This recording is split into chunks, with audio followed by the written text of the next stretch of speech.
सद्गुरुवर्ग के पाद पद्म का कृपा भिक्षा करते हुए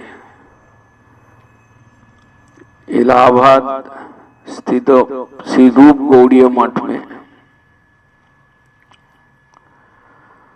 कुछ हरि प्रसंग में आकर हम लोग आपने को धन्य मान रहे हैं। तुम्हें प्रणाम।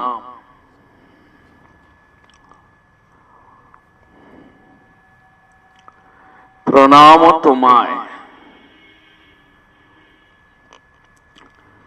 हम मनुष्य होकर आए, हम ईश्वर के अंश हैं, हम ईश्वर के सेवक, ईश्वर के दास हैं। हमें निरंतर सृष्टिकर्ता को प्रणाम करना चाहिए, हमें ईश्वर को प्रणाम करना चाहिए। हम कहते हैं गुरुजी प्रणाम, हम कहते हैं बाबा जी प्रणाम, हम कहते हैं पंडित जी प्रणाम। इस प्रणाम हम पिता माता को भी प्रणाम करते हैं, लेकिन प्रणाम का मूल बिंदु कहां पर है वो हमें समझना पड़ेगा। हमारा गुरुजी कहते हैं कि प्रणाम तुम्हारे। ईश्वर तुम्हें प्रणाम करता हूं। हे जगत पालक, हे जगत सृष्टा, हे ईश्वर, हे नाथ, हे नारायण, तुम्हें प्रणाम। प्रणाम का मूल केंद्र बिंदु है ईश्वर, हरि, कृष्ण, राम। उनका चरण में प्रणाम करना चाहिए। हम जितना अपना गुरु को प्रणाम करते हैं, अपना पिता माता को प्रणाम करते हैं, देव देवी को प्रणाम करते हैं, लास्ट में अंत में जाकर वो प्रभु के चरण तक पहुंचना चाहिए, वरना आपका प्रणाम सार्थक नहीं हुआ।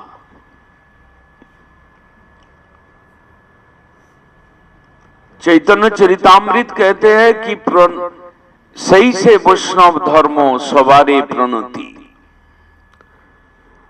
गौड़ीय वैष्णव धर्मो प्रणाम सिखाता है, सिर को झुकाओ, अहंगता को दबाओ, नमो। मैं आपको नमन करता हूं। नमन मतलब ना, नौ शब्द में ना, मो शब्द में अहंकार, और मेरा अहंकार मैं नहीं रख रहा हूं। मेरा पास जो कुछ भी है, अच्छा बुरा, मैं सब आपको चरण में सौंपते हुए आपका चरण में मैं नतमस्तक होकर प्रणाम करता हूं। नमन,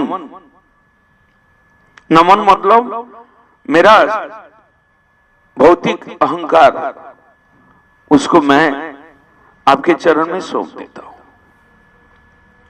मेरा अहंकार यह है कि आपका दास हूं मैं, ये शुद्ध अहंकार। उस शुद्ध अहंकार लेकर आप जब प्रणाम करेंगे, आप जब अपना मस्तक को झुकाएंगे, मिट्टी में मस्तक लगाकर आप जब प्रभु को प्रणाम करेंगे, आपका लाभ भगवान भी खुशी हो जाते हैं। आप जड़ अहंकार, भौतिक अहंकार को आप तिरस्कार करते हुए आप प्रभु के चरण में प्रणाम कर रहे हैं, आपका लाभ, आपका मंगल उसमें है। और हरि जब देखते हैं कि मेरा सृजा हुआ जीव मेरा सम्मान करता है, मेरे को प्रणाम करता है, मेरे पास नतमस्तक होकर प्रणाम कर रहा है, उनको भी खुशी कि ये जीव ठीक रास्ते पे चल रहा है। श्रीमद् भागवत में शौनक ऋषि कहते हैं, आरोप परं पट्ट किरीट जुष्टम अति उत्तमांगम नौ नमेत मुकुंदम।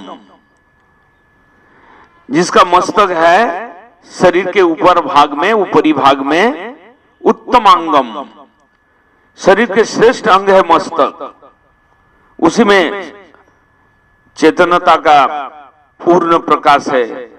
उसी मस्तक दिमाग लगाकर धिया खर्चा करते हुए हम जिंदगी में बड़े होते हैं, काम करते हैं। वो उत्तम अंग को प्रभु के चरण में छुआना चाहिए। यदि आप ऐसा नहीं किया, सोनोग ऋषि सुत गोस्वामी को बोल रहा है कि वो पत्थर का एक बहुत बड़ा टुकड़ा है, आपका जो शरीर के ऊपरी हिस्सा में जो मस्तक है वो पत्थर है। नो नमेत मुकुंदम, भगवान मुकुंद को प्रणाम नहीं करते हो, मस्तक सिर को झुकाते नहीं हो, तुम्हारा जीवन बेकार हो गया।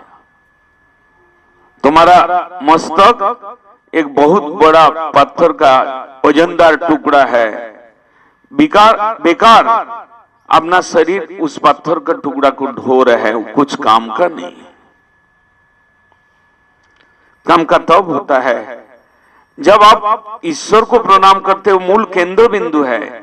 ईश्वर का सृजा हुआ सब जीव को प्रणाम करते हैं, गुरु को प्रणाम करते हैं, वो ईश्वर का अभिन्न रूप है।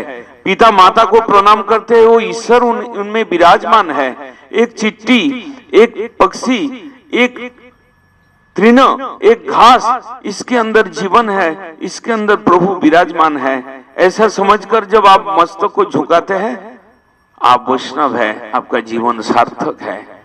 आप जगत में त्रिताप से, आपको त्रिताप ज्वाला से आप त्रस्त होने का अवसर आपका खत्म हो चुका है।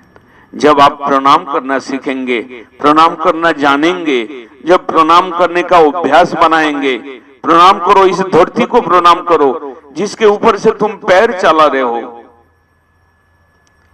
विष्ठा फेंक रहे हो, गंदा फेंक रहे हो, वो सृष्टि ईश्वर का है। वो ईश्वर उनमें कण कण में विराजमान है, अंतर जामी के रूप में सब में विराजमान है। तो उनको प्रणाम करना सीखो। ये हमारा वैष्णव धर्म हमें सिखाता है, चैतन्य महाप्रभु सिखाते हैं, भगवान कृष्ण का ये उपदेश है। सब जीव में मेरा अस्तित्व को देखकर तुम प्रणाम करो, तुम्हारा ताप दूर हो जाएगा, तुम्हारा अहंगता खत्म होगा। अहंगता यही अज्ञानता है, यही ताप के कारण है, यही सकल प्रकार दुख के कारण है। इसलिए तुम अहंकार को धो के फेंक दो। गुरु के पास जाना, मठों में जाना किस लिए है? मस्तक झुकाकर प्रणाम करेंगे गुरु को, मस्तक झुकाकर प्रभु को प्रणाम करेंगे। इस तरह से भीतर का अहं जितना बार प्रणाम करते रहेंगे, वो धक्का खाकर चूर चूर हो जाएगा, वो हृदय से भाग जाएगा। पूर्ण शुद्ध नित्य प्रभु हमारे आत्मा में विराजमान होकर हमें प्रेरणा देंगे। हमारा सब प्रॉब्लम समाप्त, हमारा सकल प्रकार बीमारी वहीं पर समाप्ति हो जाता है। इसलिए प्रणाम करो, प्रणाम करना सीखो। वांछा कल्पतरुभ्यश्च कृपा सिन्धुभ्यश्च पतितानां पावनेभ्यो